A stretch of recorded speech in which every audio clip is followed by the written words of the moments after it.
Okay, can we take our seats for the next event, please? With our headsets.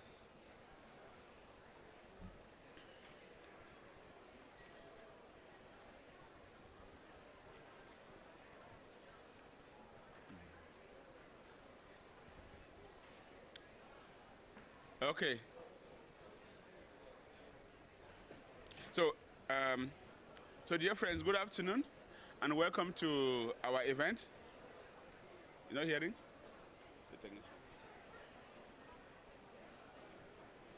Okay, you can hear now? No? You check your handset? It's good? Yeah. Vivien, they can hear, maybe it's you.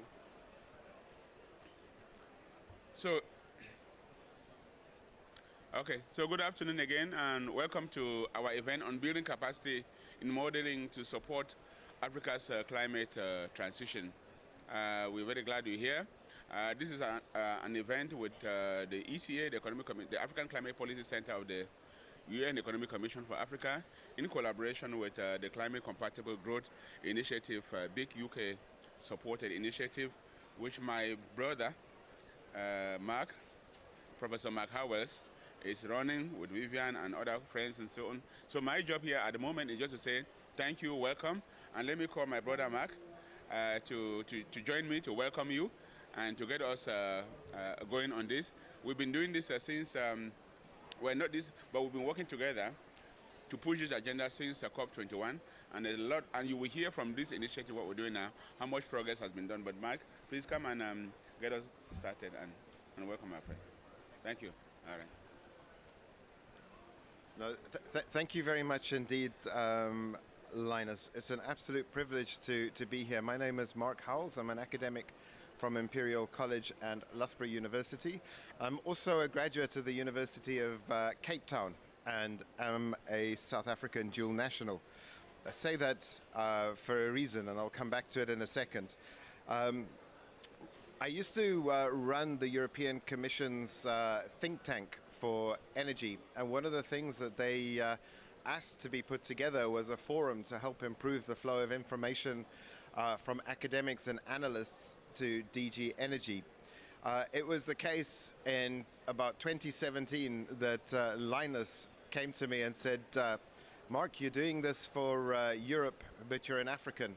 Why aren't we doing this together in Africa? So we worked together with absolutely no budget, calling up friends and people who we knew thought capacity building is really important because Africa has to drive its own agenda. And we had our first energy modeling platform meeting for Africa in 2018 in Addis, supported by a lot of technocrats and others that shared this drive. I just want to make a few points. The first is that we set this up in a way that our goal is to increase agency and capacity in Africa. So rather than simply worry about trying to improve the skill level, what we would really like is to create an ecosystem that allows African champions to break through the glass ceilings that are there in order to drive the agenda into the future. So together we worked with the World Bank, with IRENA, the International Atomic Energy Agency, and a number of other partners as well to try and figure out what tools and methods would be really useful for Africans to be able to master and take further that would fit directly into technical cooperation programs, but would also fit into the processes that are needed for finance mobilization. And if we got that right, then it meant that we weren't just helping to build capacity in country, but also helping link up the analysts together with decision makers in a way that could be effective faster. The same tools are used, for example, in Latin America, where $10 billion worth of concessionary finance has been pulled together in a few case studies, just 4. And these have been driven by academics in Latin America who were trained up together with high-level political buy-in. So it was very much hands-off from ourselves, but international organizations and academics being able, and high-level champions being able to engage.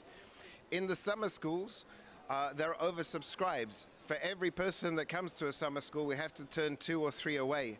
And the entrance criteria are extremely high. They have to finish an online certification that can take 20 to 40 hours. They need letters from their DGs or from their deans to say the work they're doing is going to be fitting into policy analysis or into course or research development.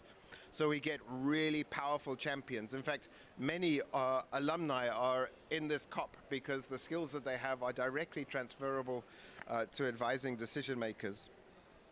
Another thing that is critical is that we spend a lot of time working with model generators. We need to get quantified cost-benefit analysis in order to release finance. That means that you have to work with a model, but conscious that we don't want to be pushing a model that's developed in the West or in the north onto the south. What we do is we work with model generators that allow analysts to develop their own models that are specific to their own countries. And we have wonderful examples of Mauritius, for example, doing work on coal phase-out, Tunisia doing work on how to integrate intermittent renewables, and the same in Kenya. We have some wonderful work coming out of Ghana, where our colleagues from Africa are pushing the pace internationally, and this is really, really important. Another point is that because we've chosen our partners and the structure and the principles that we operate by in the way that we have, this creates a really nice platform. So if folk want to engage, you can engage. We have rules for that engagement to make sure that we can keep the quality and outputs of the highest standard, but it's open and it can scale. And we started off with just 2 or 3 tracks when we began. I think we have about 10 or 12 now, as people look at not just thinking about long-term energy scenarios and their emissions implications, but also how to improve clean cooking or how to go from data all of the way to the deal. So how do we get that finance mobilized in the African context? This is Africa Driven. This is the 6th installment. When we started, we had no funding, and it's really lovely to see this going on now where gradually there is funding coming in. But when we started, it was simply a labor of love on the one hand, but the demand has been overwhelming. So that's nice to see. There are journals that come out of this, academic journals. There's often a complaint that in Africa, there are not that many articles in this space written in that peer-reviewed literature, which means that it's very difficult to understand what African academia is thinking. But through this process, we've had our first special issue of a world-class journal come out, edited by Africans with African authors. We have a new one that's coming out soon. And we've already started to make a marked increase in the number of African-driven publications. And we're extremely privileged to be able to play a very small part in that.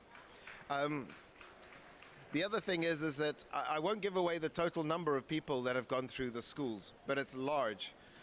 And we spend a lot of time talking to them afterwards to understand what it is that African analysts need into the future. So again, rather than trying to make this up somewhere else, we work with analysts to figure out what it is that they want. And literally, you'll hear the numbers in a minute.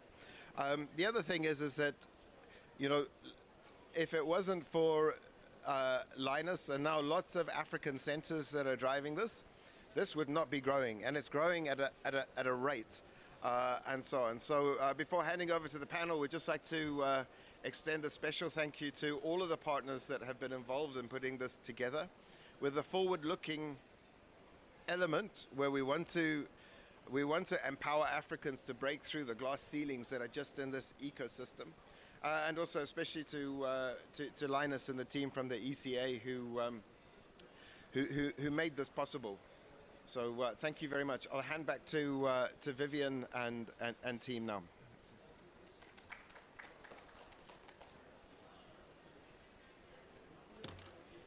Thank you very much, Linus and Mark. Let me introduce myself. My name is Vivien Foster. I'm International Partnerships Lead at Climate Compatible Growth, based at Imperial College London. And I'd like to invite to come onto the stage our 4 panel members who we will be meeting just shortly. So if our panelists could please come up and sit on the stage, that would be wonderful. Thank you. We're going to begin our session with a short keynote presentation. Really, the objective of the next hour is to reflect with you about what makes for good capacity building. What are the characteristics of capacity building that make it successful? And we're going to be basing our reflection on about 10 years of experience that we've had in the African context. The experience is that of the Optimus community. The Optimus community is a consortium of around 20 or so organizations. You can see their logos now on the screen, including UNECA in particular from Africa, but many other universities and well-known international organizations who over the last decade have come together to create a capacity building facility really for Africa, African continent and indeed other developing regions. Just to give you a sense, we've so far had 800 African graduates who've completed our online courses and about 500 who've undertaken in-depth in-person training at our events in Namibia 2023, Ghana 2024, Ethiopia, and Ethiopia will be the next one in 2025 with UNECA. We're also partnering with several universities in Africa to bring the energy modeling skills, not just for professional development, but to bring them into the university curricula. In that case, we have Strathmore University in Kenya that is already using this material to teach MSc students, as well as UNZA in Zambia, CANAST and UENR in Ghana, and the University of Sierra Leone, who are all in the process of incorporating this material into their curriculum. So based on this experience, we want to share with you 10 lessons learned about how to do capacity building effectively. And our first lesson is to use open source and open access tools and data. Too often, modeling is done using proprietary tools or confidential data, and this becomes a major barrier to uptake and learning. Open source models are very effective because they do away with license fees. There's no cost associated with using them, and so people can, once they have finished the capacity building, they can go back and continue to use these models in their home countries without needing to face any financial barriers. In addition, open source tools really literally allow people to go in and alter the code, which means that they're extremely flexible and can be adapted over time to meet a wide range of analytical needs. Open access data is also very important, and one of the foundations of this capacity building ecosystem has been the creation of starter data kits. For 70 countries, we have pulled together all of the basic data you need to run an energy transition model. And so students coming to the courses can, right from day one, run a model for their own country using actual specific data. This is very helpful. It means that they can very rapidly deliver results. And over time, the students actually improve the data, bringing their own country-specific knowledge. Our second lesson is to make practical exercise country relevant. Too often capacity building involves generic case studies or abstract examples, whereas we've found that students learn best if they're actually working on their own policy challenges that they bring from their own countries. So we ask students to come along with a particular policy issue that they want to analyze. And starting from scratch, they learn the relevant tool, they receive individual one-on-one support to develop scenarios, and they learn how to communicate modeling results. And by the end of the capacity building, they actually present a sort of high-level findings of their modeling, which would be accessible to a policymaker and in a form that can influence decision-making. Our third lesson is to keep teaching materials as accessible as possible. Professionals in Africa face major constraints in access to adequate hardware and up-to-date software. And also, one cannot assume that people will necessarily have a background in coding. And therefore, nor can we assume that they're necessarily proficient in English. So in order to democratize access to capacity building, we have over the years developed user-friendly interfaces to these models. So they may be very complicated on the back end, but anyone who understands Excel can enter information in and interpret the results that come out. We've also begun to translate a lot of our teaching materials into French and Portuguese, because otherwise English itself can be a language barrier to the diffusion of capacity building, and perhaps we can come back to that point in the discussion. The fourth lesson from experience is to provide progressive capacity building interventions. We've found that a short-lived one-off training course it's nice, but it won't necessarily have a long-term impact. It's important to provide a sort of gradated levels of training, starting with basic knowledge and then people progressing to higher skill levels. We do this through what we call the Open Learn Collection, which is a suite of 16 self-administered courses run by the Open University in the UK. Anyone can go in anywhere in the world and get basic competence in any of these modeling tools.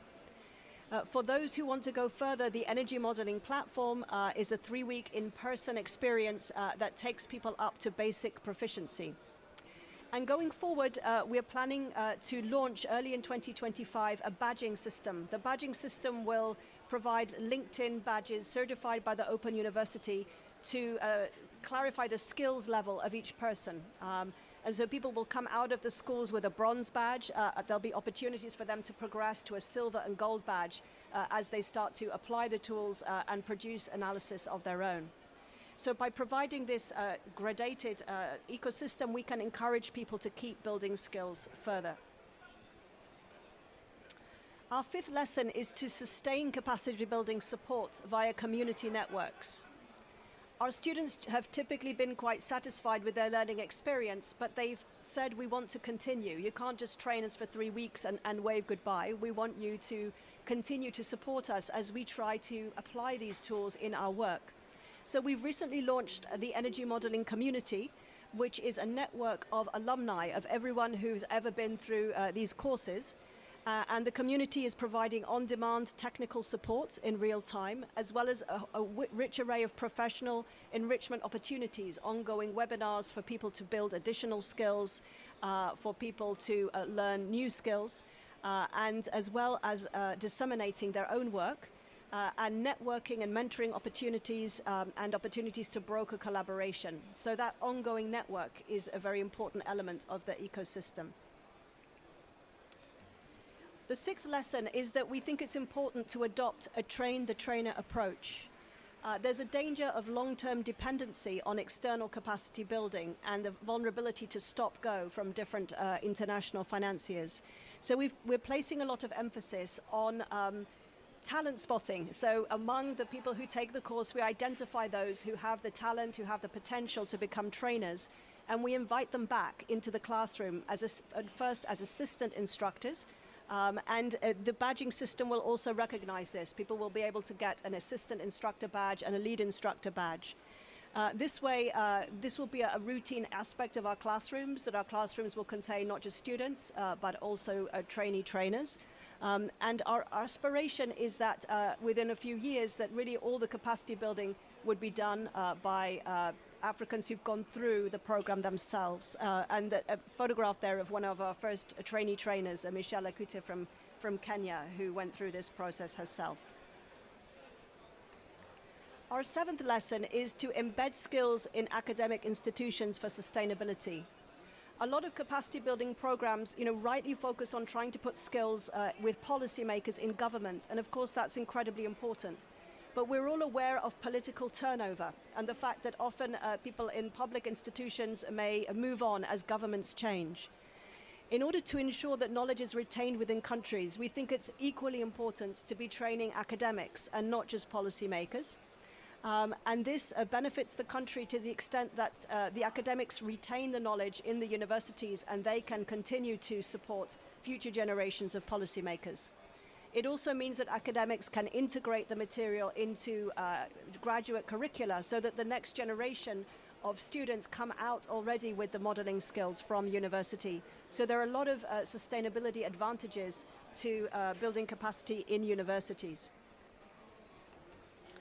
Our eighth lesson is to train the right people at the right time. So it's about targeting. Skills gained in capacity building risk being eroded if trainees do not have immediate opportunities to apply those skills in the workplace. So to maximize impact, we think that capacity building should be targeted at people who are about to need the skills. Maybe their country has a deadline to produce a long-term strategy in the next 12 months. Maybe they need to produce some kind of transition planning instrument. And so those are the people who we need to train. So in the future, we are offering something called boot camps. The idea of boot camps is that a team of people from a particular country who need to deliver a particular policy piece or a particular analytical piece, they come to us together and they work with a coach before, during, and after the capacity building until such a time as they've delivered what they need to deliver. So once again, we're in the background. The students are the ones who need to deliver the output, but we're there to support them through the process. Lesson 9 is to train policymakers alongside academics. We've already heard about the sustainability benefits of training academics, but there's also the potential for a greater impact. In many countries in the global north, academics and think tanks are very much involved in policy making. Unfortunately, that's not always the case in the global south, and so we think it's important to use capacity building to strengthen the science policy interface. And the way to do that is to have academics and policymakers side by side in the same classrooms. In our programs, we like to have a 50-50 balance between universities and governments. And not only that, but we also provide political economy training to modelers to make them more proficient at actually communicating about modeling results to policymakers through science communication exercises that are integrated into the curriculum. Our 10th and final lesson is to cooperate with like-minded organizations. You heard in the opening remarks how this whole effort has been a coalition of the willing. It wouldn't have been possible without this very broad-based collaboration. There are a lot of capacity building initiatives going on, but we feel that if they pool together and aggregate each other's impact, that it will have a much greater effect. So we think that the cooperation is very important. So just to summarize, we think that these 10 principles are particularly valuable to promote accessibility by making the models open, free to use, based on public data, based on simple to use interfaces. We think they also help to promote sustainability through progressive development of skills, an ongoing community network, and training of trainers, as well as embedding in local university curricula. And we think that they help to promote impact by ensuring that training is targeted to the right people at the right time, to strengthening the science policy interface, and promoting collaboration among international partners. So now, without further ado, I'd like to move into the panel discussion where we'll be hearing from some leading people in this field and unpacking some of these issues in greater depth. And of course, please think about any questions that you might want to ask the panel a little bit later in the proceedings.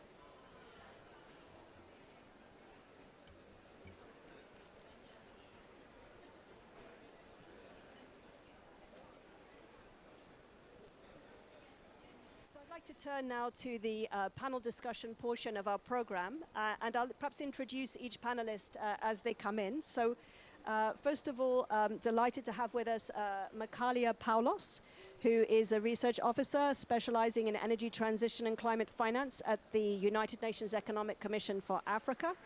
She focuses on building energy efficient systems to support Africa's transition to a low carbon future. So Mekalia, I wanted to ask you to share a little bit with us about the initiatives that you're working on at UNECA and how they can contribute to building energy modeling capacity on the continent.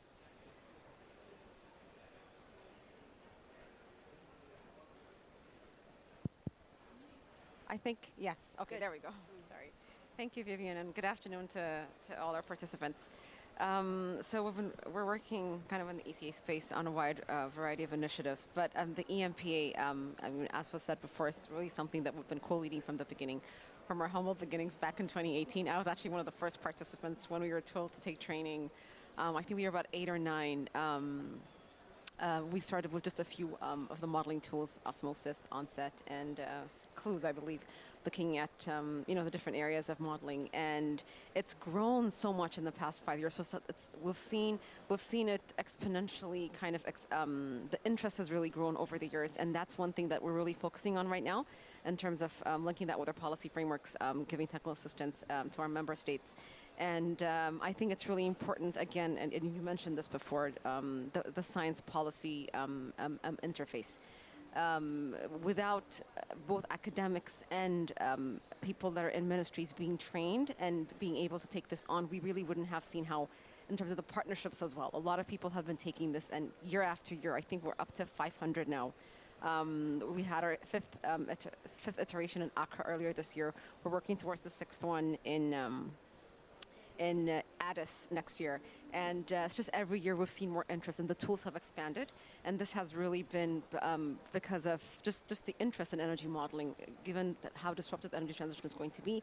There's really a lack of capacity in terms of actually being able to come up with the scenarios and see what different kind of energy mixes you can have as a country to be able to bring about the climate action and sustainability going forward. And one thing I'd actually like to mention is it's just it's been really gratifying to see the partnerships in terms of working, and I think Mark touched upon this as well, a wide variety of institutions from IEA, World Bank, UNDESA, ECA, CCG, and a host of other academic institutions based in Africa as well. And I think we really have to strengthen that. And going forward, it's definitely part of our plan to really see this expand. Hopefully the funding will continue to flow in. And just seeing that interest has been really gratifying. And it's definitely something that's going to be on our radar and that we're going to strengthen, reinforce, and work closely with our partners in that respect. So I'll just leave it at that for now. And yeah. Great. Thank you very much, Mekalia. I'd like to turn next to Muchima Mulunda, who joins us from Zambia, where she's a lecturer and researcher at UNZA, the national university there, in the Department of Geography and Environmental Studies. And she also works for the UN FAO as a climate change skills assessment professional. Muchima is also a recent alumna of our training programs, where she was learning the CLUES model, climate, land, energy, water. So Muchima, I'd like to really ask you two parts to the question. The first part would be around sharing your experience as an alumna of the course. What was it like? You know, what was helpful? What would you like to see improved about it? How has it impacted you on your return to Zambia? But also, I'd like to hear a bit about your broader work on skills assessment, because that gives you, I think, quite a panoramic view in terms of what the needs are in a country like Zambia. So a two-part question. Okay. Thank you so much, Vivien. To begin with, I am very basic when it comes to modeling. I had no idea. So that tells you how simplistic the modeling tools are. So I did the climate, land use, energy, and water systems model.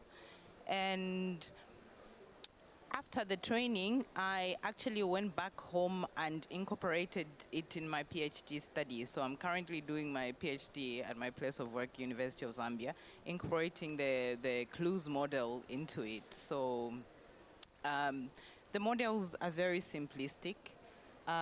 Basically, anyone can learn them.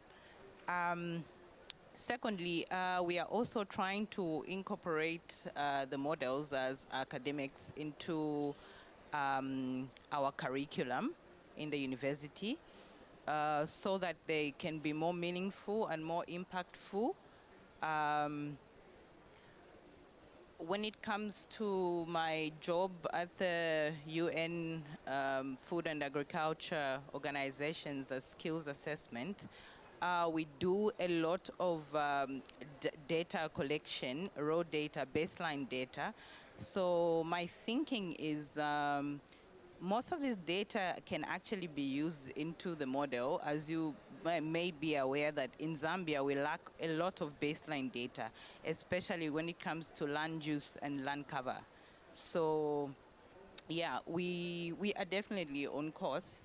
I am glad to be a part of the alumni for the modeling tools, and I'm glad to be a part of this panel. Thank you. Thank you very much, Muchima. I'd like to turn next to Dr. Linus Mofor here on my left, who is a Senior Environmental Affairs Officer at the African Climate Policy Center at UNECA, where he leads initiatives on energy, infrastructure, and climate change, emphasizing aspects of climate resilience and sustainable development. So Linus, Muchima referenced the CLUES, the Climate, Land, Energy, Water model, which I know is very, very familiar to you. Can you give us a bit of a sense of how modeling tools like CLUES are being applied to Africa's interlinked challenges, and you know, how we could promote further adoption? Yes, please go ahead. Okay, thank you. Thank you, Vivien. And let me start by congratulating you, Muchima, for taking the CLUES flag up. and for your PhD. Wishing you well. And also, let me just use this opportunity to make a quote from one of our famous African writers, Chinua Achebe, that the lizard that falls down from the Iroko tree will bow for itself if nobody claps for it, to clap for itself. But on this occasion, this program that we are running, it's got the two things. The lizard is clapping for itself because we heard the numbers of the achievements that have been had, and people are clapping for it because we've seen how the numbers have grown from a modest number to a big one, and the requests are continuing to happen. The growing partnership from various organizations is that we're clapping for ourselves, but we're also being clapped for. And so that is, I think, is a very good thing. And Mark said earlier on, the program is free. So we do all of this for free, right? How do we support countries to make policy? So policy coherence is extremely important. And that's why the clues work, which we've been doing together as part of this program, but also with UN Department for Economic and Social Affairs and also UNDP before, was that it was very common. Let me go one moment. When we came back from COP21, we had a meeting of policymakers from ministries to say, now that we have these INDs, what do they mean for the countries? We had an embarrassing situation where we had from one country, colleagues from the Ministry of Energy and colleagues from the Ministry of Environment. The colleagues from the Ministry of Environment were the ones who crafted the NDCs, and they did not speak to the people in the Ministry of Energy. So the colleague from the Ministry of Energy said to the one in Environment, you committed that we will do this amount of emission reduction and increase in renewables. You didn't consult us, you have to do it yourself, right? So the clues framework is an excellent example of how you do policy coherence across government. And these are the critical areas where you have most of the things that link to climate, land, energy, water, and so on. So when you have ministries working separately on things that are so strongly interrelated, having a framework that is also, as Mark said in the beginning, open source, and you said, Vivien, open source, it means that government officials can have the opportunity to model across themselves and see how they go forward. So we've been piloting this program. We started with Ethiopia, and Ethiopia, for those of you who know, they have a very common development framework called the Growth and Transformation Plan. And so when we were piloting it with Ethiopia, we're supporting them to do the Growth and Transformation Plan 3. And that one had 10-year sectorial priorities. So we're able to bring people from Ministry of Agriculture, Water, Land, Industry, and across the board. It was not easy, but it happened. And through a long period of time, they went through training themselves to now be able to say, what do these policy questions or issues in the Growth and Transformation Plan mean going forward? And I think, Muchima, you made an important point about data. That was also another beauty about doing the clues framework. Because now we bring people from across ministries, they have to provide the data. A model, for me, I see a model as three components. You have the inputs and assumptions, the data. You have the modeling tool, and you have the results. Very often people are focusing on the results, right? But again, I like to quote some scriptures. In one of the scriptures, it says, of these that remain, love, hope, and faith, the greatest is love, right? For me, of the data input, the model tool, and the result, the greatest is the data and the input and the assumptions. And so by being able to have the clues framework, bring people from across government, ministries to work together and bring the data themselves, it means that they have really validated the assumptions across the board so that the results are meaningful to that program. So we had that wonderful experience in Ethiopia. We then went to Cameroon to do the same thing. It's a bit slow, it's my country, but we are working on it. And then from Cameroon, we went to Namibia, again with the Minister of, and very often, and we're very glad with the clues thing because we go through the Planning Commission or the Minister of Planning. So in Ethiopia was the Minister of Planning and Development and the Minister of Energy. In Cameroon, it's also the Minister of Planning. In Namibia, it was also the Planning Commission that was able to bring people from across different government institutions with, again, a mandate from the supervisors, because you cannot expect people with a lot of work in their hands, but then being asked to go and spend a lot of time doing this training, even though the training is very important. So that is very important, that bring the Planning Commission or Ministry to bring the people together. And I think, Muchima, we are now also in discussion with Zambia, so sooner or later, you probably will hear from us about depending on how our UN country team and the government people want to take it forward. But we've seen a lot of demand now going forward, and we think it's a big thing. And in fact, in some cases, when we do the training towards the end, people call you on the side and say, oh, thank you very much. You know, for the first time, we have been able to work together. And I think that is a wonderful thing, right? So those are some of the experiences we've had from the cruise one. Thank you. Thanks so much, Linus. That's fascinating. And you've really underscored how the cross-sectoral model leads to cross-sectoral interactions as well. I'd like to just ask a couple follow-up questions, if you may. Yeah, just on that. Yeah. You've talked to us about how CLUES brings institutions together, but could you give us a little bit more of a sense of the types of environmental challenges that Africa faces that require this kind of holistic perspective of linking up climate, land, energy, and water, the actual kind of substance of it, just to give our audience here a bit more of a flavor? No, indeed. In fact, also, Vivien, we've had a conversation with one or two central banks who have contacted us to say, we've heard about this program and we really want to talk to you to see whether it's something that can help us, because climate change is impacting our area a lot. Water security is a big thing, and we would like to know what would the impact of climate change and water insecurity likely to have on our economy over the next couple of years. That's very important, because if the Minister of Agriculture is going to say we're going to increase irrigation, right? And then, or we're going to increase the amount of this land that you're going to use, but all of these are all interconnected. So whether the energy, okay, if you're going to build more hydro, that requires water, or you're going to do more renewables, all of these are interconnected. Therefore, if one ministry is making a decision without looking at the impact that it's going to have on the other sectors, is a big problem. So the CLUES initiative gives you that opportunity to say that, no, we can't do that. We cannot do extensification. We'll do more intensification, or we cannot do this amount of irrigation because we have water issues here, or we can only do that. Where should it? The land planning people will say, no, let's do that over there or here, and so on. For example, like in Ethiopia, it was like they want to increase nutrition. So which areas should you focus on in growing the food that is needed, and should you do more mechanization or whatever, and how much water would you need? All of those have impact, because you're going to use more water for irrigation. That has implications elsewhere. So by being able to have these key sectors talking together so that one policy is not made in a silo from the other is extremely important. Yeah. Thanks, Linus. That's really helpful to illustrate exactly why these tensions need to be captured in a modeling framework that sort of brings all the decision makers together. I have one more little clarification for you. I was struck that Muchima emphasized how simple the models were to use, but I'd like you to clarify that, you know, they may be simple to use, but the actual output is very sophisticated, if I understand correctly. No, so no. I want our audience to get that idea of the balance. No, absolutely, absolutely. And as I said, particularly on the data and assumptions that are made in putting into the tools. So it takes some time for people to get used to it, but once you got used to it and you understand this open architecture on how you can then go in and tweak and so on, it's a bit of a time, but then the tools are also being improved with the better interfaces, right? So, but the feedback also from the people who have been undergoing the training also helps to see how can the tools be improved so that the learning curve is not as steep as it normally would be. But the key thing is that it is open. It gives the opportunity for people to tweak things according to their own circumstances, yeah.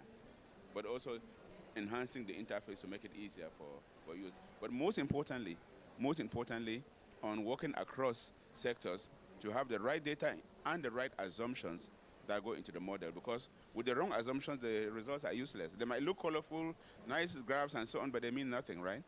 Until you get those data and assumption inputs correct here. Great, thanks for clarifying that. I'd like to turn to our next panelist, Ouedraogo, who joins us from Burkina Faso. Ourerato works as head of the Economic and Financial Studies Division in the National Utility Sonabel, where she's responsible for project evaluation. And Ourerato is another alumna of our capacity building programs, because we look at the climate transition not just from the planning side, but the fact that you actually have to finance the things that you plan to do. So she's a student who's focused more on the financial aspects. In addition to that, she's a very remarkable lady who's founded her own NGO, the African Network for Gender Equality and Sustainable Development, as well as being the lead for Burkina Faso in the Pan-African Justice Alliance. So she combines these two areas of her career. Can you please tell us a little bit about your experience as a student on the program? How is it affecting your professional work? And what kind of support do you feel that people in your role need to have more going forward? Ok, merci beaucoup Viviane. Si vous permettez, je vais aller en français parce que Thanks a lot, Viviane. I'll be speaking French since I have French-speaking colleagues and colleagues from Burkina Faso, among others, here. I would like to thank the organizers of this event for inviting me to share my experience with the audience today. I would like also to hail the government of Burkina Faso and the Climate Justice African Alliance, who gave me the opportunity to take part in the COP. As Viviane said, I work for the National Electricity Company in Burkina Faso, where my main role is to evaluate, to assess the financial and economic profitability of the investment programs. Before I answer your question, Viviane, I would like to showcase my country for those who don't know it. Burkina Faso is located in Western Africa, 272,000 square kilometers, some 20 million inhabitants. I would like to remind a couple of figures linked with the electricity production sector in Burkina Faso. In 2023, just 595 megawatts installed. For a developed country, that's more or less nothing. That could be one power plant. In a whole country, you always get far more than this.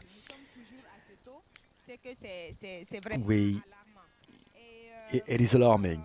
It is still alarming because it hasn't changed much.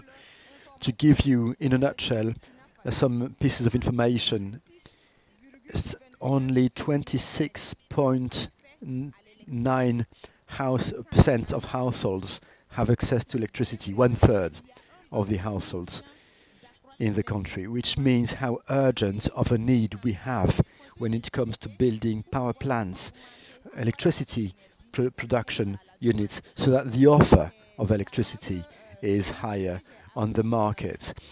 The tool I've learned during my training is extremely useful when it's coming to that field plan. The objective of this tool is to give the possibility to find the most effective and the most cost-effective and the most efficient way to invest. So, before taking part to the training, we used to receive lots of offers for projects financing. It's very often tricky to decision making is often very hard. How can we have a local basis so that we can compare projects, investment projects between themselves? How do you pick the best one? How do you choose the best investment source for your particular case, for your particular situation, which is one of a low-income, poor country? Because it's not about enhancing the capacity that is installed, but the aim is to push prices down. As long as the investments will be expensive, the prices won't be pushed down, won't be decreased. I have learned new notions, new concepts concerning finance, financial analysis, investment projects analysis, but I have also learned about a tool and how to use it, thanks to which I evaluate projects and consult my hierarchy in order to be as good as it gets in terms of decision making. This is the 21st century, and that's the amount of electricity we produce in Burkina Faso. We feel a bit left aside. I do speak a bit of English. I was quite happy when Vivien said that the tool was being translated into French. That's good news. Thank you. good news for our countries, but for French-speaking countries, it is very often difficult. We are aching for electricity. We need more electricity for the sake of our development. We know that there is no industrialization without electricity, and there will be no development for us without industrialization. We need also proper pieces of information, efficient tools. That is key. This is highly welcome for us in Burkina Faso.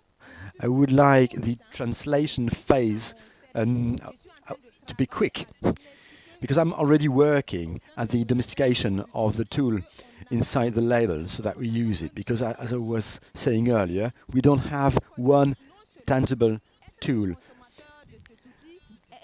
Being consumers, being tool users is important, but what would be beautiful would be to take part in the modelization. You've defined 3 phases for the modelization. It is highly welcome, and we need competencies, knowledge for the model construction. Often what happens is specific questions are forgotten, specific topics that you would like to take into account. So it's good to be able to anticipate and to participate in the creation of the models so that we have them as flexible as possible and as adapted to our particular needs, our specific needs as it gets. That's all for me. Thanks once again for the opportunity you gave me to learn how to use this tool and this tool. For that very interesting intervention and explaining why these kind of tools really help you in your work and your own efforts really to spread the knowledge among the members of your team, which is wonderful, but you encountered that language barrier. And that's a perfect segue into our next topic, which is accessibility. We emphasized in the introduction the importance of making training accessible, and language is a huge issue, and very much agree with Ourerato how the non-English speaking countries often are disadvantaged in some of these international initiatives. So I'd like to go back to you, Ourerato, once again, just to ask you what is your vision about catering for the Francophone populations in Africa? What would you like to see the international community do to meet this need that you've identified?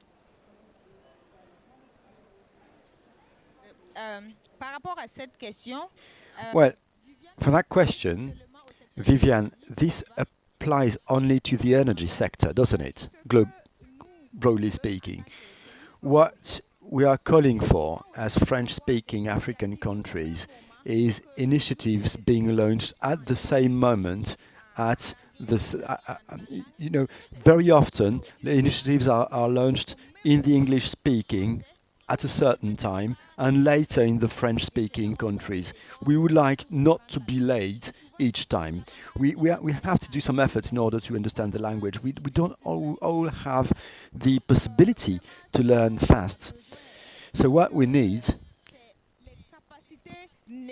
is that, because we need the needed capacities, possibilities, and we would like to be engaged in the maturation of the ideas that concern us directly.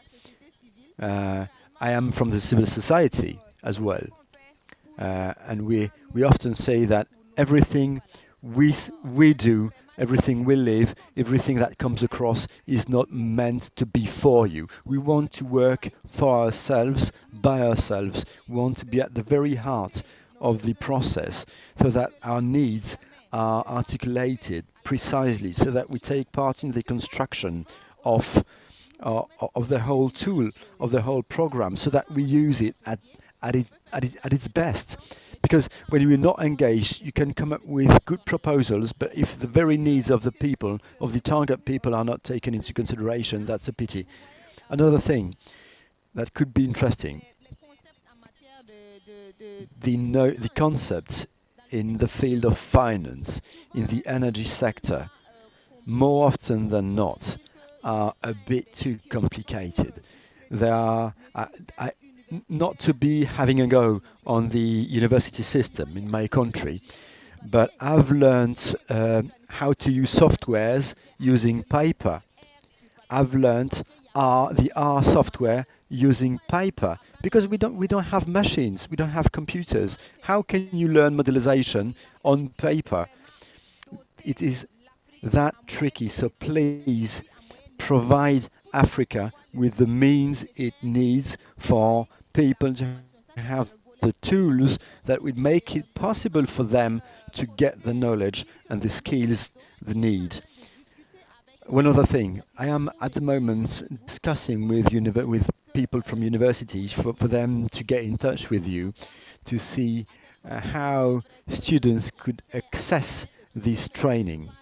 The access to internet is always an issue as well back in my country, but that's something we could be working on. What I really took away from that is this sense that the translation comes too late as an afterthought.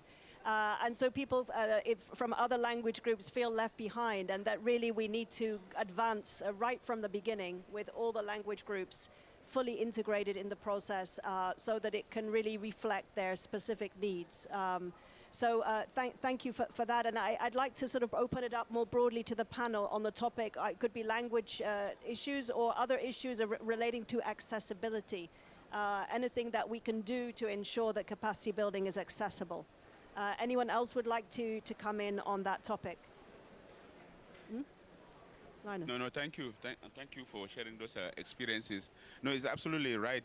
And again, in terms of the accessibility, yes, we need to work hard to do the translations. But I think we also need to work hard to do some introductory self-learning modules that we can have available online, so that by the time people are really signing up for the annual programs that we do, they've already got some kind of like, I don't know, primers that can help them. So maybe it's something that we can consider, funding permitting to do, because that would also increase accessibility. Again, back to the issue of open source. The open sourceness of this program is extremely important because the issue of accessibility, the issue of customization enhances the accessibility. So we really need to keep drumming that message that this is a unique opportunity. Because over time, if we start having communities, of practice or common interest groups in particular areas of the trainings, then they can also begin to enhance accessibility because they come to share ideas about specific areas of interest, things that they would like to see. And another issue about the accessibility is what we've been doing in the CLUES program is to say that it's one thing for, let's say, the government of Ethiopia to ask us to come and help them do this policy coherence across land, energy, water systems. Then we train people across the ministries. Those people are very busy, and then they move on later on. Like Mark was saying earlier, what happens? So a key element of implementing CLUES in any country is to work with the planning mission to say there has to be a legacy. So when the CLUES training is finished, the country then has it itself to keep it going. So there's a legacy component, and usually saying there has to be an anchor, usually a university. And we help the country to then develop a resource mobilization plan that they themselves now can go forward to see if they can mobilize the resources to help that institution, whether it is the University of Zambia or somewhere where there is common access for people to do the training, to keep building the momentum. So I think that is also very important. Great, thank you. So 2 ideas there about accessibility, but also sustainability. On your accessibility point, I wanted to come back to this open source because it makes such a difference, and yet still many institutions do capacity building for instruments that are not open source, and that really limits their subsequent applicability.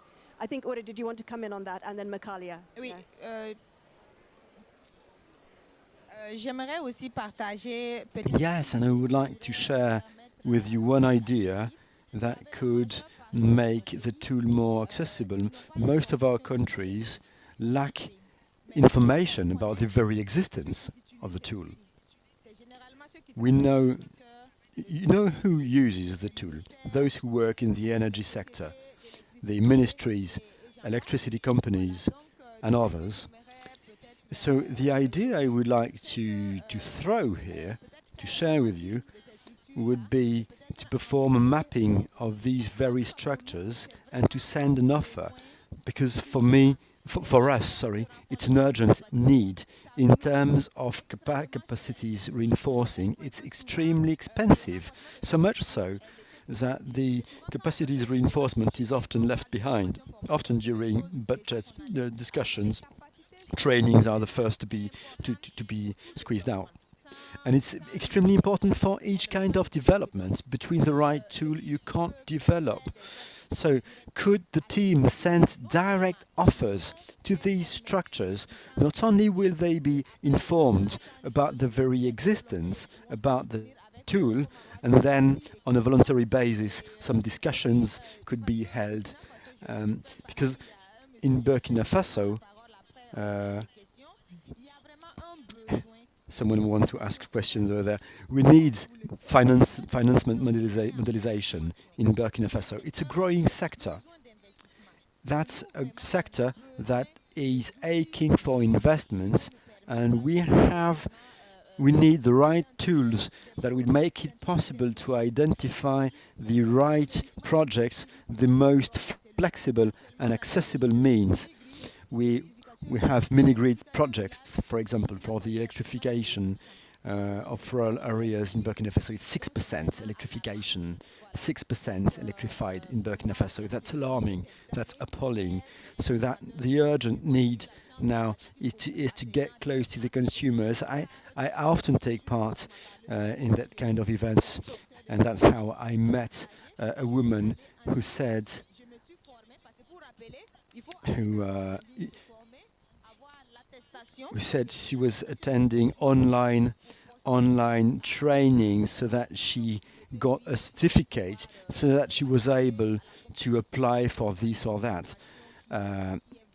One of the trainings that are deeply needs oriented. As a planning economist, the planning tool is what's called for, really. Merci.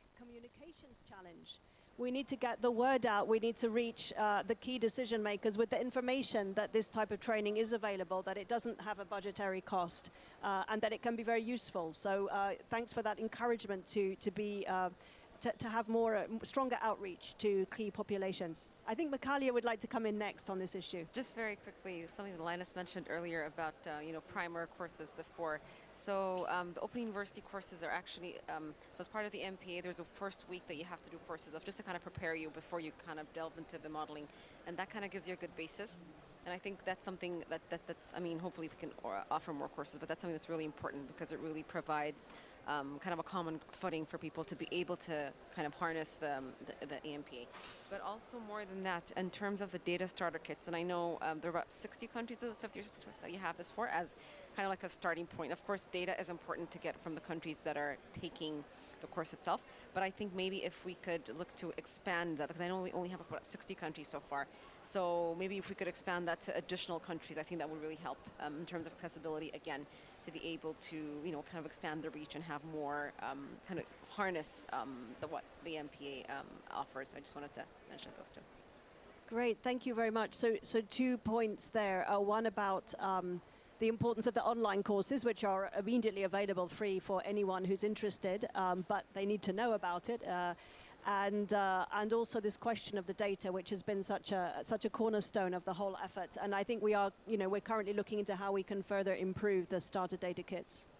Muchima, did you want to come in on this issue as well? Yes, please. I wanted to talk about scalability of the CCG tools.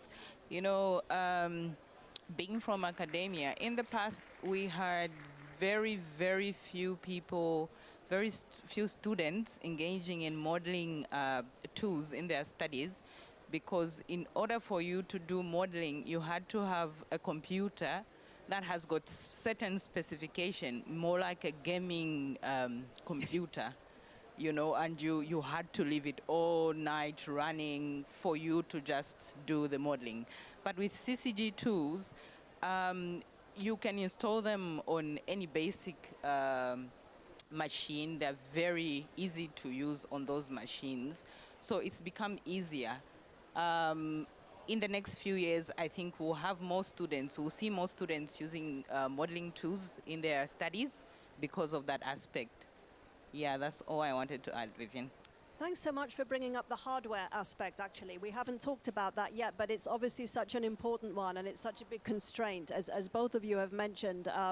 And so it's very helpful to clarify that this doesn't call for very sophisticated hardware. You can run it on a normal desktop or laptop computer. Thank you.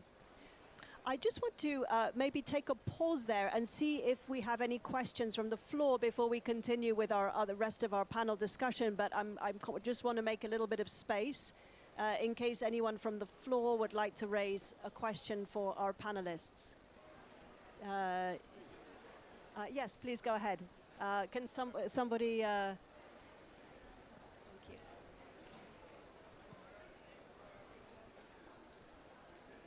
Hello, hello, thank you so much for the wonderful presentation. Yes, we hear you. We hear you well. You probably can't hear yourself. Okay. Okay, thank you so much for the wonderful presentation. Thank you so much for the wonderful presentation. I come to notice that there are a lot of organizations rendering a lot of services in Africa. But it's just because I come here, that is the reason why I come to even know about some of such organizations that exist. What normally confuses me is that some of these things that are being mentioned, do they actually happen in Africa? Because me, I travel wide, I don't see them, but I come here, this one will come and present something in Africa, this one will come and present this one is doing this one is doing. But we don't see them. Is it that they come to the federal government and stay there, they don't reach the common man? Because like me now, I'm the Director of Climate Change, Dr. Yusuf Gide, Minister of Environment, Katsina State. But we have been looking for partners that will come, not that sometimes to give us money. No, we have our money on the ground. But we want them to come so we can have some sort of partnership that can benefit our people. But to get such organizations is extremely difficult. You see, so please, what is the problem actually? I'm here with other Africans and you people. Please, what do you think is the actual problem that a lot of organizations exist in Africa, but the common man doesn't see virtually anything? Thank you so much. Thank you so much. Another great question about visibility and communication. Does anyone else we'll take any questions that are available. Does anyone else want to come in, and then we'll go to the panel to answer those questions? Does anyone else want to raise a question? Yes, please, sir. Bonjour à tous. Good morning to all of you. I'm Ouedraogo. I'm a project coordinator in Burkina Faso, the Africa project, mini-grid program. So what I would like to know, I would like to support what has been said regarding Burkina Faso. The indicators are not very good, less than 10% and more than 80% in urban areas. So there is a lot of work to do. We've got reforms at the moment that should enable us to have a good model to imply the private sector in investments. So the work is to try and find a unique model so that the private sector can invest and to attract private stakeholders to investments. And we should say also that regarding Burkina Faso, it's been said the potential is what has been installed is very weak. So we need to develop mini-grids in isolated areas, and we've got 700 who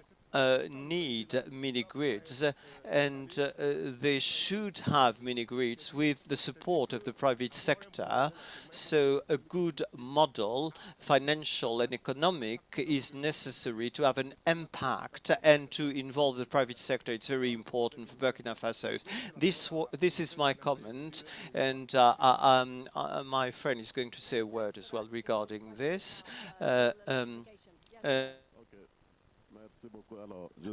Thanks a lot. I'm Asel Compare. I'm a director in charge of I would like to invite private investors to come to Burkina Faso because, as it's been said, we've got a strategy for rural electrification to build mini-grids to 700 areas. So we would like to invite the private sector to support us in this initiative. Thanks a lot. Would like to come in at this point? Any other questions from the floor? We good? Okay. Then I'd like to come back to the panel. Perhaps if we could first hear from our UNECA colleagues about the question from my colleague from Nigeria here. You know, how come that people are not aware? How can we increase awareness of the resources that are available to our colleagues here? Yes, would you like to take that one, Mekalia? Linus? Thank you. Can you hear me? Yes. Okay. No, thank you. It's a very important question. And it goes back to the issue of communication and visibility you mentioned, Vivien, yeah? The fact that we have my two sisters here means that somebody heard about the program, but not enough people heard about it, yeah? Just as a way of saying, there is communication, there is visibility, but maybe it's not going wide enough for people to know, because otherwise, maybe after you can share your experience, how did you come to know about this program, and how do you get to be picked to be part of the program? But I think most importantly, especially with regards to the UN entities, as a member state, we have in the countries, the country team run by the resident coordinator. That is the channel through which our member states are expected to channel their request. So if your state needs some support from any UN entity, just write to the resident coordinator that we will love support for so. The resident coordinator will look at the request and then reach out to the relevant UN entity, whether it's UNDP, Economic Commission, World Food Program, whichever entity is most relevant, they will reach out to them. So that is the main channel that you have to reach out. But of course, if you wanted to reach out to a program like our program as well, you can come through the UN, but also again, we will make sure that there is more visibility, and we'll make sure that we have more ambassadors, because you will tell people that you did this program and so on and so forth. So there are multiple ways, but you're right that you often just get this experience where people are saying, how comes we didn't know about this? In fact, I was just having a conversation with my boss, Dr. James Murombezi, earlier on, that we started a program at the African Climate Policy Center of trying to do an online mapping of what are the different initiatives happening on the continent. What are those initiatives all about? Maybe we need to go back, Mekalia, to revisit that initiative and try to do as much of that mapping so that maybe people can have one place where they can go to see what is happening on the continent. So many things are happening, so many people are not aware, so many people are aware, but we need, if we could have everybody aware, that would be the ideal situation. So I think that will be what I will offer as a way of, in fact, we have a training institute in Dakar, EDEP, yeah, and EDEP, every time they send out training or request to member states, publicly saying, we're offering this training, again, free training. It doesn't cost you, it costs you your time to do the training. And we did one on with the World Bank and African Union Commission and Nordic Development Fund on building resilience that also includes some of these open source things and so on. We advertised it. There was a very young guy from Nigeria who was very keen. He came back, he pushed it through. Now this is Giga State, and now they're actually they're in discussion with EDEB about how they provide training for all the teachers in that state on climate resilience so that they can be able to teach their students about climate resilience. So there are multiple ways in which these things can happen. So that's what I would want to say now, yeah. Would you like to complement that, Mekalia? Yes, thank you, Linus, for that. That's all true. Thank you. But be that as it may, a bit of a disclaimer. So this specific training, I don't want this to come off the wrong way, but we're very selective in terms of who we also, from the participants that we select, because yes, it's free, but we've got very strict criteria, because the idea is not just to take training for the sake of training. You really have to make sure that you're committed to go back, back to where you came from. If it's from the ministry, go back to the ministry. If it's from academia, go back to academia. And there's certain commitments that you have to fulfill even to be selected. There's a very strong letter of commitment that we request from your institution. And to be honest, we actually have quite a low selection rate. And it's not to be accessible, and we're not trying to reduce our reach, but it's just that we really do believe in the prowess of the training, and you really have to be committed to be able to use it. Like, for example, the Ugandan people from Uganda that took that training actually used it to come up with their energy transition plan. Now, that's really impressive. Not all the trainings that we've given in different countries have kind of reached that caliber, but the idea is just to show you, as an example, that you really have to commit it to be able to use it. You have to be working in a certain context to be able even to be eligible to take the training. So perhaps and again, there's a reason for that. As I said, it's not training for the sake of training, but training to really bring about impact. That's what we're looking for. So we've got a very high selection criteria, so to speak. So perhaps there's a bit of a balance that we're going to have to kind of reach, but maybe that's part of the reason why, this training is not as famous, let's say, as other trainings that are more accessible to other people. So I just wanted to bring that up. Thank you. Thanks, Mekalia. And I just wanted to complement that by saying that, I think there's also questions of scalability due to funding, right? Because we do turn away, we do have high standards, but we also turn away a lot of good people just because we only have a certain limited amount of funding. So I think it's part of our vision would be to try and bring more partners into this process, to this kind of proven approach to capacity building, so that we can meet more needs. Because at the moment we're maybe training from Africa, maybe training about 100 and at most 150, 120 per year, which is both a big number but also a very small number when you think about the scale of the continent and the needs. So your point is well taken, sir. Thank you. Did you want to come in on this before we turn to the other question about electrification? Yes. I would like to make a comment regarding what's been said. I think that the question is regarding information, to be informed, the right to be informed, because selecting is one thing, you select whoever you want, but giving a chance to people to have the information and to try so that you can select the best suitable people who could follow the training. So for this purpose, I would like to say that most opportunities are online. You can find this online.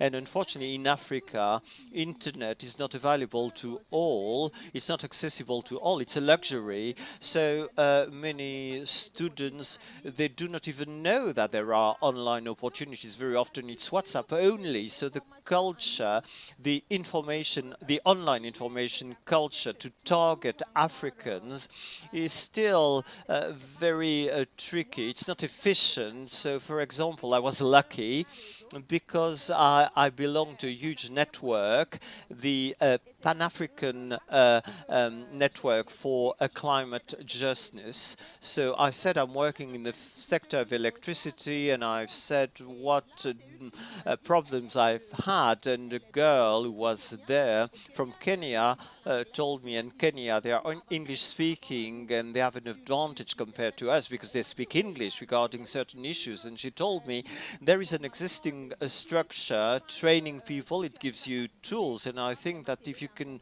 take part, it will help you in your work. And she gave me the information, and since then, from she gave me this info in 2005, and my English was very weak. I went online and I couldn't follow the training online, and it was impossible. I tried, so I dropped out, and I didn't have time. And I had to wait a year to validate the module online, and I've asked for the support of my director, who gave me the reference, because you need a reference from the structure you belong to join.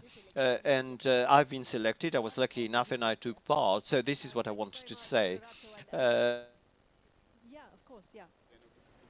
Oh, yeah. Just before we move to the next one. Yeah. Our colleague from Nigeria, actually, there was one point that we missed from what he said. Yes. What we provide is constrained also by the resources we have.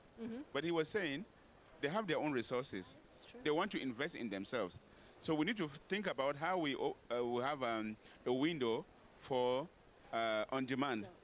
So that if an entity in the member states want to be supported, then we have a way in addition to the main channel. So it's a very important point you made, sir, that we should also consider an on-demand provision, that if you have your resources, you want to invest in your services, we should be able to mobilize the support from our side to support you. Whilst we stay with this main one the way we operated, yeah. So I think it's important.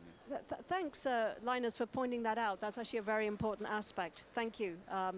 And I also wanted to just comment on Ourerato's point about the online, that, you know, perhaps we might think online is a great democratization, but actually not if people don't have access to the kind of quality of internet service you need to support an online course. So thanks for clarifying. Muchima, did you want to comment about how you gained access or the accessibility or the availability of information in a country like Zambia? I know that you're one of our partner countries, so that makes it a bit easier. Yeah, despite that, I actually heard about it very independently because I follow closely LinkedIn. So I saw the adverts on LinkedIn and I was able to apply. So I think additionally, I would like to say that, you know, communication is also actually a two-way street. So if you're in a certain profession and you need certain tools, certain training, you also need to go and fish for it, because it won't find you. you have to actually go out there and look for it. Internet is a struggle, yes, down South Africa, but these trainings, the first week or two before you attend the physical trainings, you have to do them online. So one way or the other, we have to cross that barrier and make it work. Thank you. Great, thanks. That's excellent advice for people to use tools like LinkedIn and to start to follow organizations that may be relevant for you from a capacity building standpoint.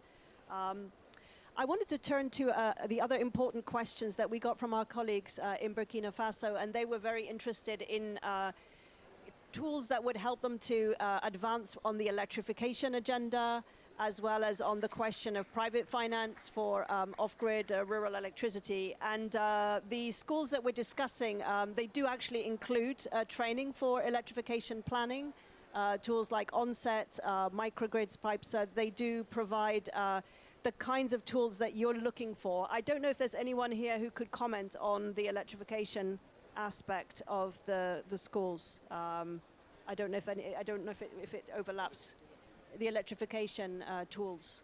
Yeah, do you want to comment on that, Linus? Yes, no, again, it's very important because we know that the energy access that has been a challenge that have been identified here will not be reached just by grid connections, right? So now it is for the governments to say, to make a decision, which parts of the communities will be given access through the grid and which parts will be given access through off-grid solutions.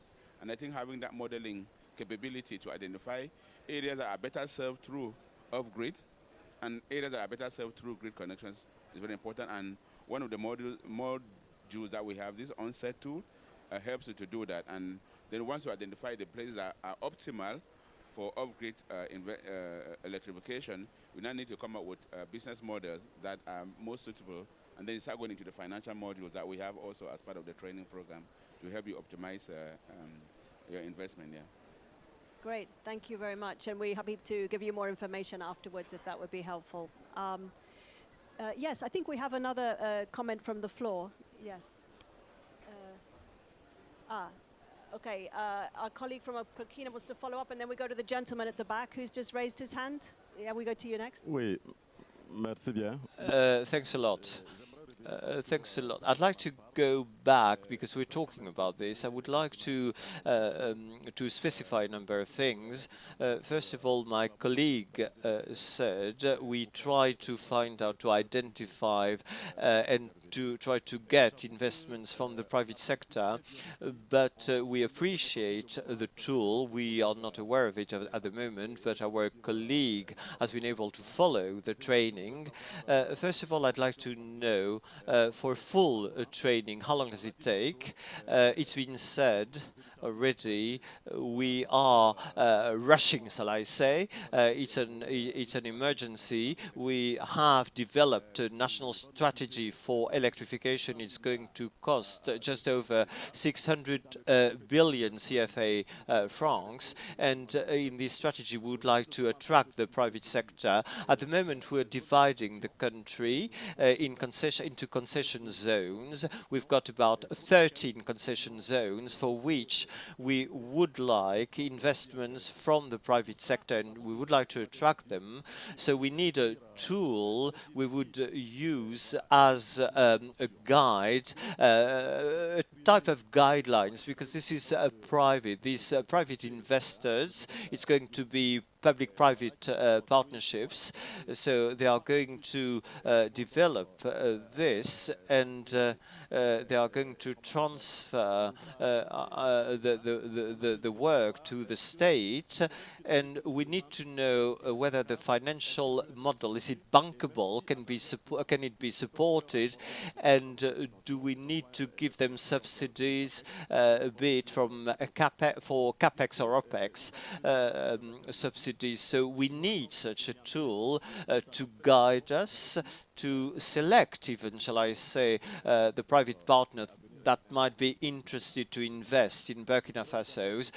I would like also to take this opportunity to invite all those who are here in attendance tomorrow in the Burkina Pavilion. We are going to have a presentation regarding what we have, regarding our plans in terms of investment projects, and it might interest the private sector. So I would like to go back to what I've said since I have the floor. I'd like to express the fact I'm really delighted to know that there is such a tool available, and it might be of interest to us. And I'm really pleading for this to be available to more people. There should be more outreach, not only a certain category of people who should have the info available to them. We should go beyond, because we need subsidies, we need students that we're going to support via subsidies. We need to disseminate the information, and maybe we might be able to be a financial partner so that our students could benefit from this tool. So thanks a lot. It's hugely appreciated. Thank you to this panel. We've learned a lot, and we are we're expecting a lot from this tool. Thank you. Let's go to the gentleman at the back there.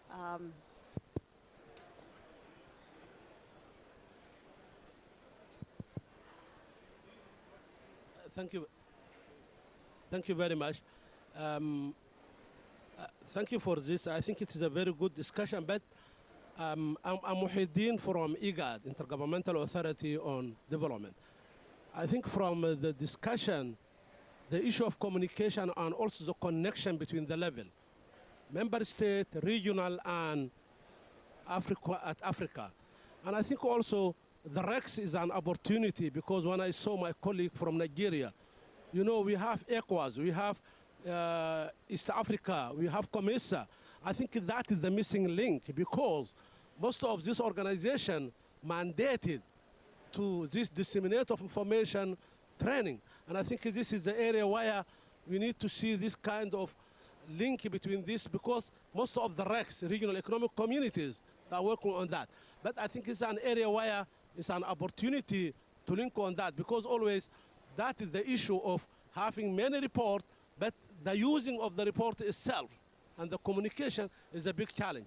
And I think that is, in a way that we need to have this kind of level of connection between the AUC, African Union, regional economic community as the development partner, because the RECs are the most, linked to the member states. But and always that kind of also coming together to look to that.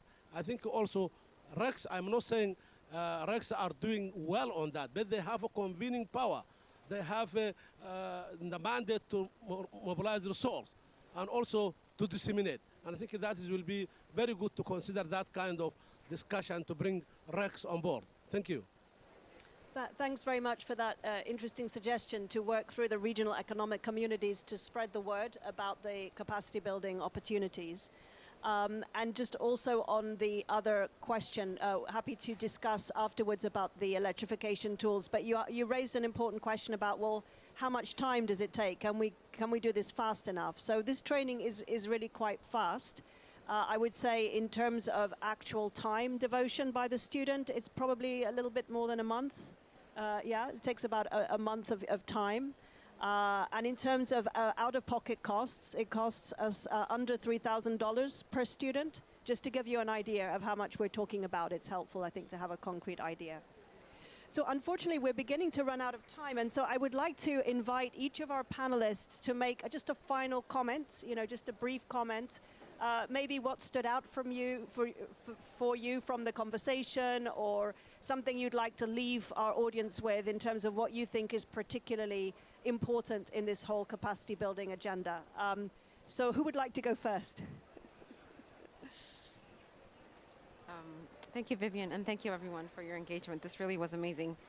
Again, like I said, I've been there since the genesis, so it's really impressive. I'm always amazed at the interest that the MP galvanizes.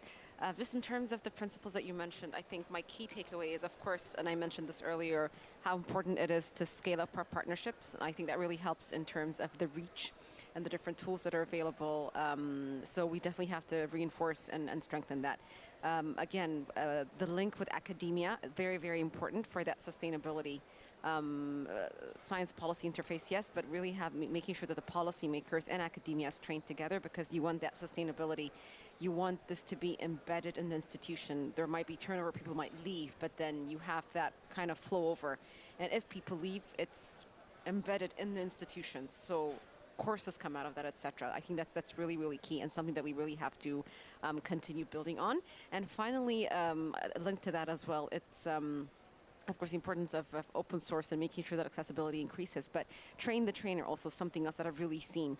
Because when we initially started, again, I said we were 9 or 10. And then you see some of the people who were trained actually come back in following iterations of the course, training people. So the trainees become the trainers. And then that, I think, has really led to the explosion of EMPA, so to speak. And that has really helped in, again, expanding our reach. So that's definitely something that for me, that we really have to strengthen and reinforce going forward. And I think that approach is one of the things that makes EMP really unique. Yes, the idea is to decrease dependence and to really make sure that there's local ownership by the countries. And these things that I mentioned are very important in making that a reality. Thank you. Wonderful. Thank you, Mekalia. Muchima.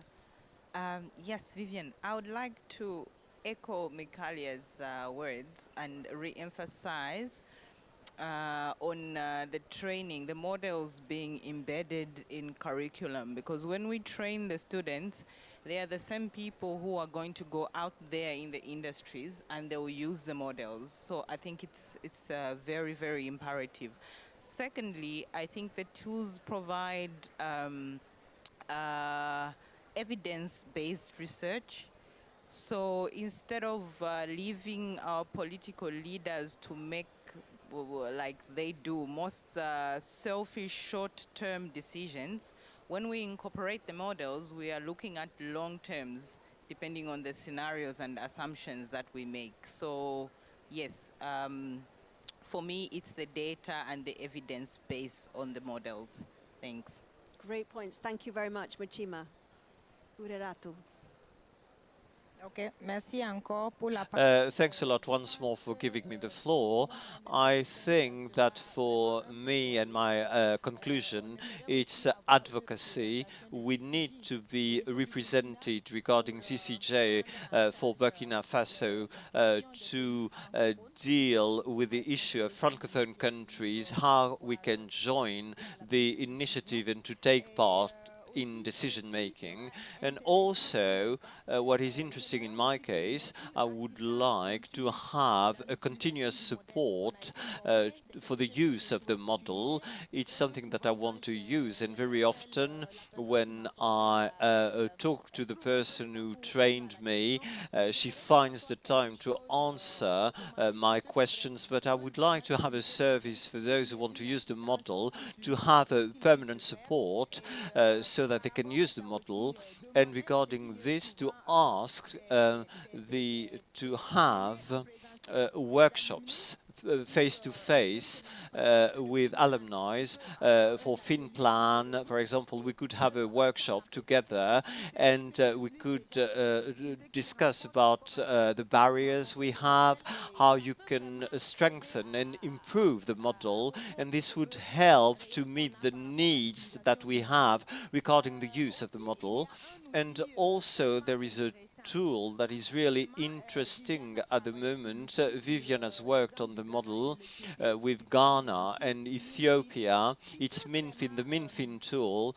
It can advise decision makers in Africa regarding what is needed for energy transition, and this could feed the debates regarding the new common objectives, the NCQG, and it gives you the real needs in financial needs if you want to carry on this normal development via the tools that we use at the moment, and do want to have an agency transition, knowing regarding civil society as well, they should need this tool, and you can have data, real data, to feed advocacy and to negotiate a good share in the new NCQGs. So really, we do not want to leave anyone behind. We rely on you, and thanks a lot for the opportunity. Thanks a lot. Thanks for being the voice of the Francophone countries on our panel, and we definitely would like you to join our Francophone champions to try and improve our service offer for that important group of countries. Linus.